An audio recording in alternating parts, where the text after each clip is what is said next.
সবার কি হয় যে রাতে ঘুমাতে হয়, রাতে ঠিক টাইমে না ঘুমালে শরীর খারাপ করে, শরীরটা ভালো লাগে না। কিন্তু আমার কিন্তু তা হয় না, মানে আমাকে যদি বলা হয় যে রাতটা পুরো জাগতে হবে, আমি কিন্তু পুরো রাতটাই জেগে দেবো। বাট আমার দিনের বেলা যদি পুরোপুরি ঘুমটা মনের মতো কমপ্লিট না হয়, আমার না শরীর খারাপ করে, আমি কেন জানি না।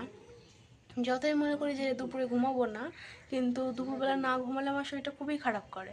যেমন কিছুক্ষণ আগে ঘুমালাম আর এখন আমাকে উঠে পড়তে হচ্ছে, কারণ পড়াতে যেতে হবে। আর এটা তো সপ্তাহে আমার ছুটি নেই।